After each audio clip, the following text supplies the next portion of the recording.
Hoy nos metemos de lleno en un texto que es pura dinamita. No tanto por la teología, que también, sino por la carga emocional que tiene. Es un solo capítulo de una carta del apóstol Pablo, la primera a los Tesalonicenses, capítulo 2. Y la fuente que analizamos es un comentario que lo desmenuza casi palabra por palabra, así que tenemos material de sobra para entender qué se cosía ahí. Exacto, y la misión que nos hemos propuesto es usar este texto como una especie de caso de estudio. Tenemos a un líder, Pablo, que está bajo ataque, y este capítulo es su defensa. Ajá. Vamos a ver cómo intenta reconstruir la confianza y defender su integridad. Esto no va solo de religión, va de comunicación, de persuasión y de cómo se forjan las relaciones humanas cuando todo está en tu contra. Y lo fascinante es cómo lo hace. No se pone en un pedestal, sino todo lo contrario. Se muestra vulnerable, comparte sus motivaciones más profundas y usa un lenguaje que pasa de ser increíblemente tierno a tremendamente duro en solo unas pocas líneas. Es una clase magistral de retórica, vamos. Totalmente. En una situación de crisis. Pues vamos a ello. El capítulo arranca con una frase que ya de por sí me suena un poco a la defensiva. Dice que su visita a los tesalonicenses no ha resultado vana. Es como si alguien le hubiera dicho, oye, que tu trabajo aquí no sirvió para nada. Totalmente.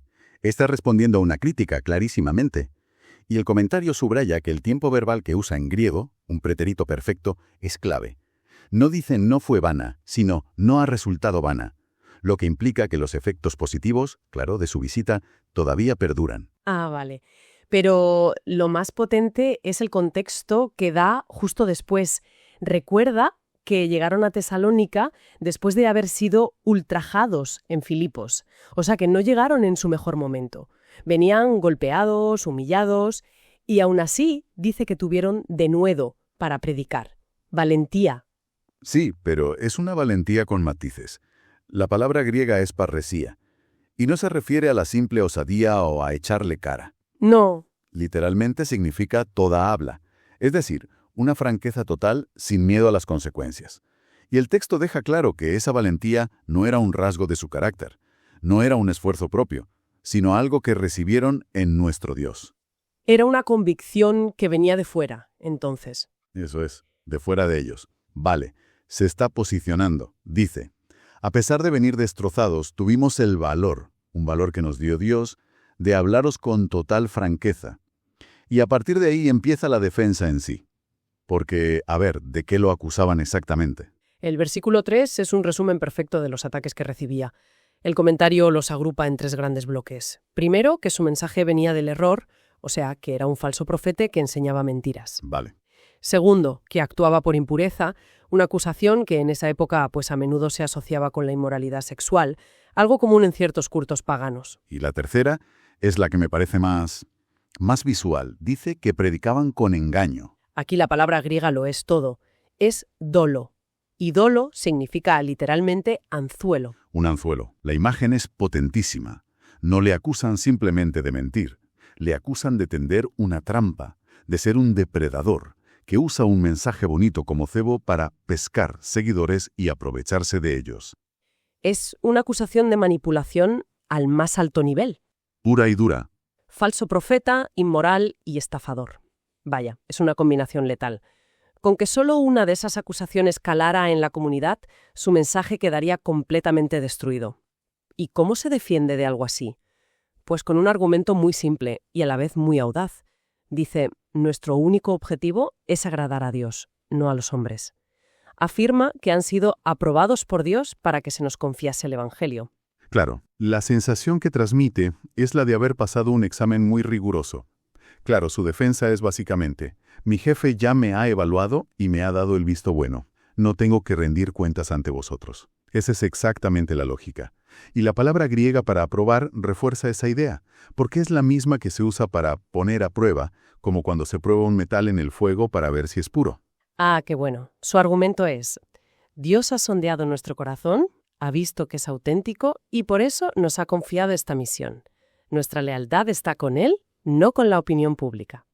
Vale, ya ha defendido la fuente de su mensaje, diciendo que viene de Dios, pero ahora tiene que desmontar las acusaciones sobre sus intenciones, que es donde suelen atacar a cualquier líder. el dinero y la fama. Y lo hace de una forma muy directa, casi quirúrgica. Primero, dice que nunca usaron palabras lisonjeras. El término griego es kolakea, que va más allá de un simple halago. Es lo que llamaríamos zalamería, ese discurso empalagoso que busca conseguir algo de la otra persona. El típico «qué bien te veo» para luego pedirte un favor. Exacto. Y el segundo punto es que tampoco usaron la predicación como pretexto para lucrarnos. La palabra para avaricia aquí es pleonexía, que no es solo el deseo de tener dinero, sino ese afán insaciable de querer más y más. Entiendo. Y para que no quede ninguna duda de su sinceridad, pone 2 testigos sobre la mesa. Vosotros lo sabéis, les dice a los tesalonicenses, y Dios es testigo. Me gusta esa jugada. Apela a la experiencia directa de la gente y, por si acaso, a la omnisciencia de Dios. Es difícil argumentar contra eso. Desde luego. Y después de negar que buscara dinero, niega que buscara gloria de los hombres, o sea, reconocimiento, estatus. Y aquí dice una frase que me llama mucho la atención, que podrían haber sido una carga como apóstoles de Cristo. Suena un poco fuerte, ¿no? ¿Se refiere a que eran una molestia o hay un significado más técnico detrás? Hay un significado muy técnico, sí. Se refiere a su derecho como apóstol a ser mantenido económicamente por la comunidad a la que servía. Era una práctica común y un derecho que él mismo defiende en otras cartas. Ah, claro. El comentario explica que esto se basa en el concepto hebreo del shaliach, el enviado, que representa con plenos poderes a quien lo envía.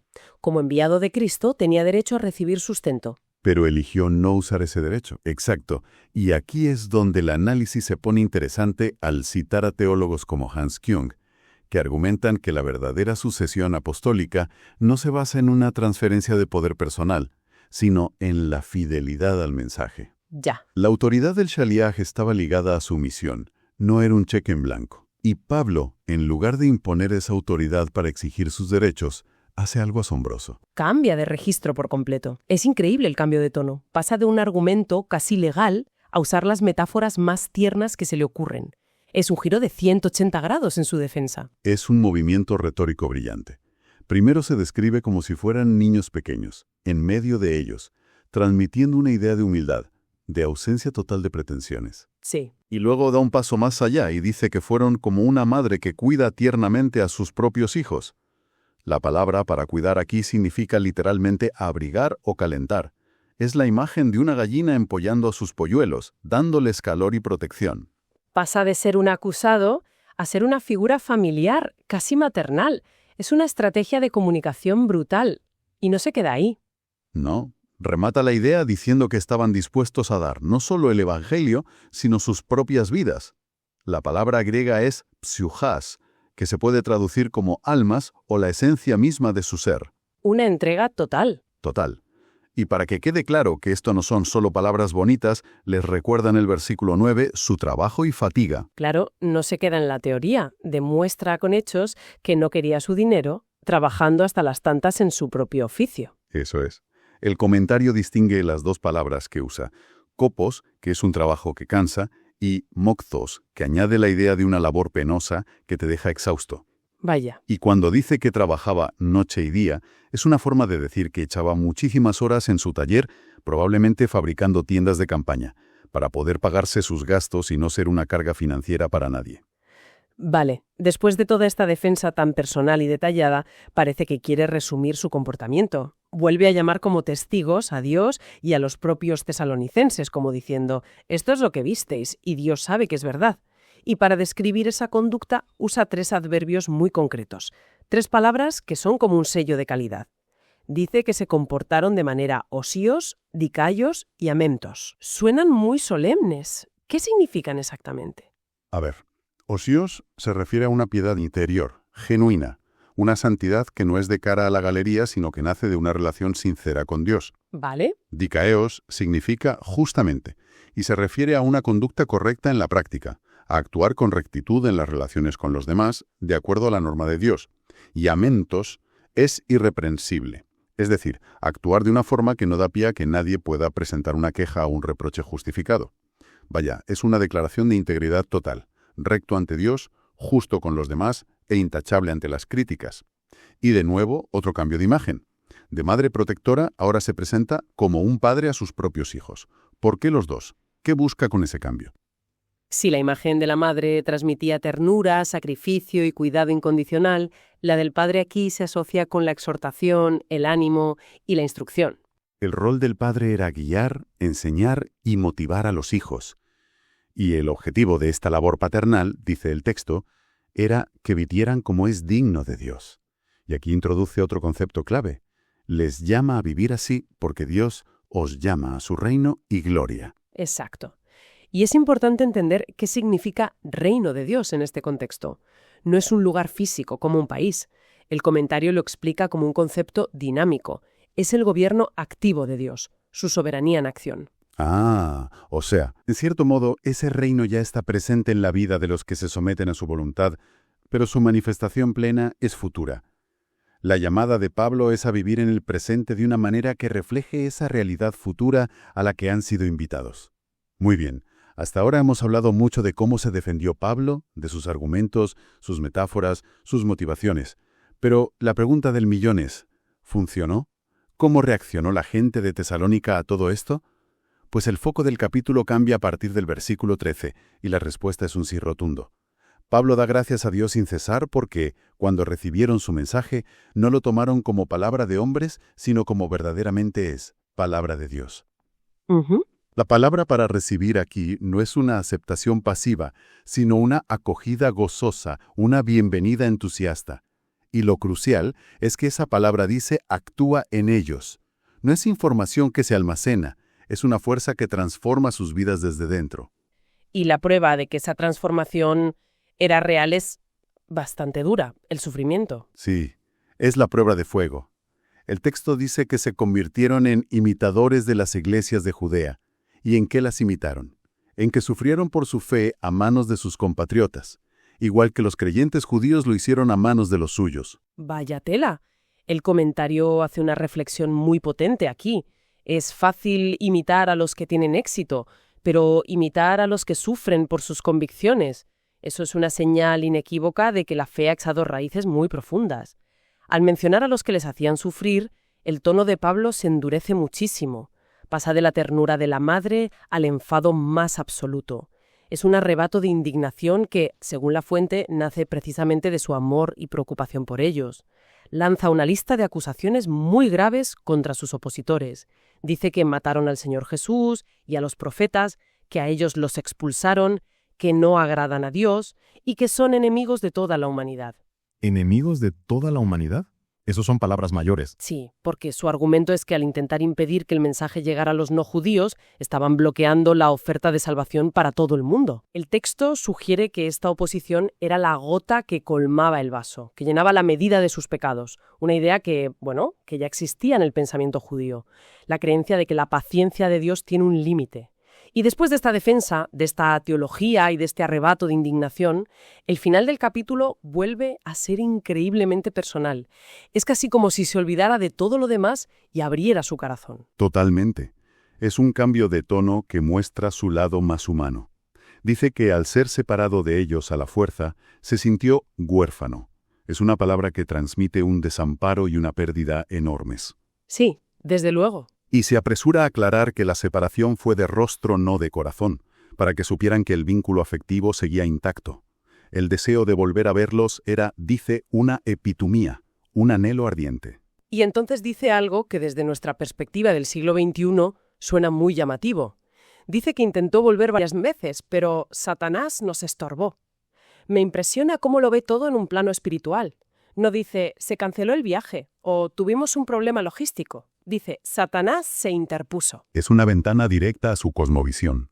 Para él, las dificultades y la oposición a su misión no eran meras casualidades o mala suerte.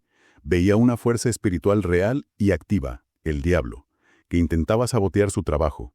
El comentario lo señala como una prueba clara de que esta creencia era una parte central de su pensamiento. Y terminé explicando por qué tenía ese anhelo tan profundo de verlos. No era solo porque los echara de menos. Había algo más. Era la culminación de todo su esfuerzo. Les pregunta retóricamente, ¿cuál es nuestra esperanza, o gozo, o corona de que me gloríe? Y responde, sois vosotros. La palabra corona aquí es estéfanos, la guirnalda de laurel que se le daba al atleta ganador en los Juegos. Claro, ellos, los tesalonicenses, son su trofeo, la prueba de su victoria, la medalla que presentará con orgullo ante Cristo en su parusía, su regreso. Parusía, que significa algo así como segunda venida, ¿no? Sí, aunque la palabra originalmente significaba presencia y se usaba para describir la visita oficial de un rey o emperador a una ciudad. La imagen es esa. Cuando el rey regrese, ellos serán su carta de presentación, la prueba de que su trabajo no fue en vano. Son su mayor orgullo. Pues menudo viaje por un solo capítulo. Lo que emerge al final es el retrato de un liderazgo radicalmente diferente. Uno que se defiende, sí, pero no con poder o autoridad, sino con vulnerabilidad, con un afecto casi familiar y demostrando una integridad a prueba de bombas. Exacto. Hemos visto cómo las motivaciones ocultas, ya sea el dinero y la fama, o el cuidado genuino, lo cambian absolutamente todo. Es que lo que tenemos aquí es un manual de liderazgo y comunicación en tiempos de crisis.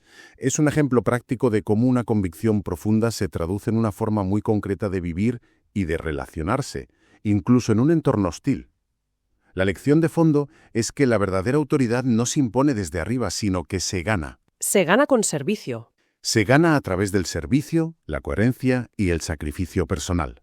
Y me quedo con una idea que se repite a lo largo del texto y que nos deja con una reflexión final. Pablo insiste en que como apóstol tenía el derecho a ser mantenido por la comunidad, pero renunció a él para no ser una carga. Y eligió voluntariamente ceder un privilegio por el bien de la gente a la que servía. Y eso nos lanza una pregunta muy directa a nuestro mundo, ¿no? En una cultura donde el liderazgo, la influencia y la autoridad a menudo se miden por los privilegios, el estatus y los derechos que uno acumula, ¿qué nos dice este modelo que basa su fuerza precisamente en la renuncia voluntaria a sus derechos? ¿Qué significa de verdad tener autoridad?